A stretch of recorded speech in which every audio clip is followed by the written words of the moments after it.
મહત્વપૂર્ણ સમાચારોથી શરૂઆત કરીએ તો ખેડૂતોની દિલ્હી ચલો માર્ચના કારણે દિલ્હીમાં બોર્ડર સીલ કરાઈ છે। ખેડૂતો પોતાની માંગ સાથે અડગ છે અને સરકાર સામે લડી લેવાના મૂડમાં છે। ત્યારે ખેડૂતોને સમજાવવા માટે અધિકારીઓએ તેમની સાથે બેઠક પણ કરી હતી। કેન્દ્રીય મંત્રી પિયુષ ગોયલ, અર્જુન મુંડા બેઠકમાં જોડાયા હતા। જો કે 5 કલાક સુધી ચાલેલી બેઠક નિષ્ફળ નીવડી અને ખેડૂત નેતાઓએ દિલ્હી કૂચ માટેનું એલાન પણ જારી કરી દીધું છે અને દિલ્હી ચલો માર્ચ કરવા માટે મક્કમ જોવા મળ્યા। ખેડૂતોની જાહેરાત બાદ દિલ્હીને જોડતી તમામ બોર્ડરો પર પોલીસો ચુસ્ત બંદોબસ્ત ગોઠવી દેવામાં આવ્યો છે, જેમાં ગાઝીપુર, સિંધુ સંભુ, ટીકરી સહિતની બોર્ડરો છાવણીમાં ફેરવાઈ ગઈ છે। તો બીજી તરફ પોલીસે મોરચો સંભાળી લીધો છે અને ખેડૂત આંદોલનની આડમાં કોઈપણ ઉપદ્રવ્યોને ફાયદો હાથમાં લેવા દેવામાં નહીં આવે તે માટે કડક વ્યવસ્થા ગોઠવી દેવામાં આવી છે। સાથે જ દિલ્હીમાં આગામી 12 માર્ચ સુધી કલમ 144 પણ લાગુ કરી દેવામાં આવી છે।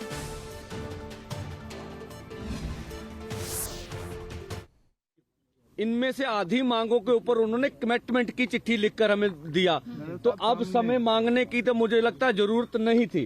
हम बोला आप निर्णय लीजिए। हमने तो एक बात की, आप अनाउंसमेंट कर दीजिए एमएसपी गारंटी का कानून, ठीक है। आप सीएससी पे जो देते हैं उनके ऊपर भी उन्होंने कोई निर्णय नहीं लिया, कुछ भी देना नहीं चाहते।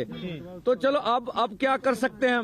फिर भी जो प्रस्ताव सरकार ने हमें दिया, हम अपने दोनों फोरनों में उसका विचार करेंगे, लेकिन हमारा आंदोलन जारी है। વધુ વિગતો સાથે સંવાદદાતા અજય यादव जुड़ा गया है। अजय, कल बैठक भी हुई है, बैठक में क्या चर्चा हुई है? देखिए, बैठक एक राउंड की नहीं बल्कि 2 राउंड की हो चुकी है। इससे पहले भी कृषि मंत्री और जो पीयूष गोयल है वो लोग गए हुए थे। पहले राउंड की बातचीत हुई थी, ये दूसरे राउंड की बातचीत थी। पहले राउंड में जब बातचीत नहीं बनी हुई थी तो ये माना जा रहा था हो सकता है सरकार के साथ दूसरे राउंड की बातचीत हो तो उसमें कुछ फैसला हो।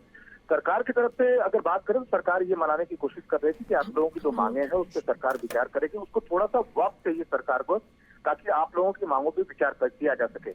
लेकिन एक बात पे सरकार सहमत हुई कि जो किसानों के लिए जो बिजली बिल है वो एक तरह से जो नया कानून आ रहा है उसके हिसाब से उसको नहीं लागू किया जाएगा। ये आश्वासन सरकार की तरफ से दिया गया और साथ ही साथ ये कहा कि हमें थोड़ा वक्त दीजिए ताकि हम इस पे विचार विमर्श कर सके।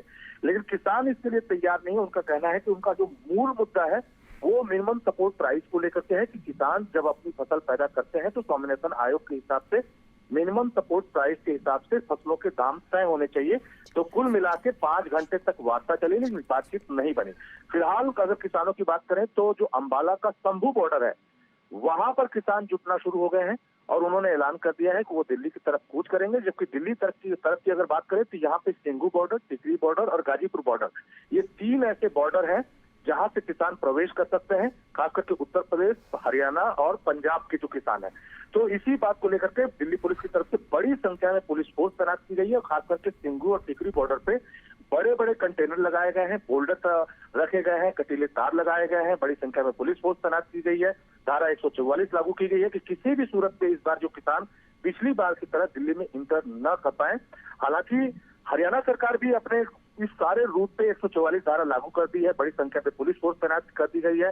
जब अंबाला से वो आगे बढ़ने की कोशिश करेंगे तो पहले हरियाणा पुलिस की तरफ से कोशिश होगी कि उन्हें रोका जाए और बाद में दिल्ली पुलिस जो है तमाम सारे अल्लाह लश्कर के साथ मुस्तैद है। जी अजय जुड़ने के लिए, अपडेट्स के लिए धन्यवाद।